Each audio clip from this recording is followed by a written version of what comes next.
ABC investigative reporter Pat McGrath joins us now in Melbourne. He's been looking into this. G'day, Pat. It sounds like this former Twitter executive has been pretty critical of the new management.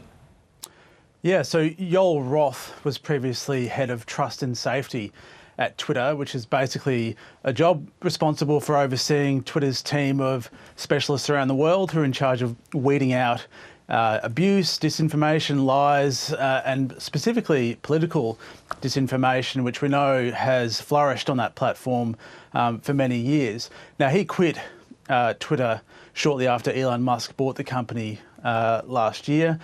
And since he left, Twitter has transformed, it has a new name.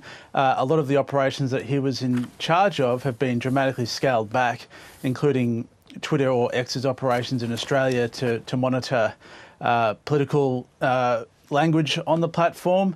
And he sees that as a huge risk, not only for the platform, but also for public debates like the one we're having right now about the Voice to Parliament referendum next month. And in a very real sense, Pat, you've also found that X, the website formerly known as Twitter, is now permitting misinformation about the Voice to Parliament to be bought as ad space. That's right. So an experiment was undertaken by a research firm called Reset Tech, a lobby group and research firm, and they created a range of clearly false advertisements around the Voice to Parliament, which they submitted to X as well as TikTok and to Facebook as well.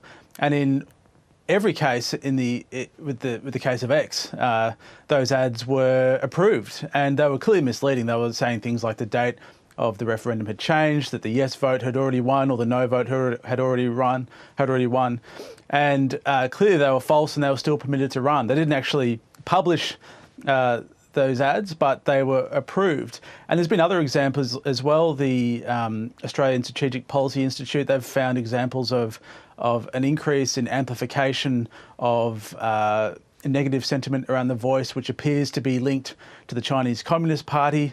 There's been research from QUT University showing a proliferation in new accounts with suspicious origins since Elon Musk took over the company, which are promoting misinformation or disinformation around the Voice. So it's clear that Yoel Roth's concerns about the impact of Elon Musk's takeover of the company are really playing out by some pretty strong examples. Yeah, Pat, we've obviously seen, big worldwide discussions about the roles of social media platforms like Facebook, like Twitter, conversations about Donald Trump's suspension on these platforms. Does this, all this that you've learned in your investigation, it's kind of hard for me to avoid the conclusion that misinformation, combating falsehoods spreading on these platforms is really not a priority of X under this management?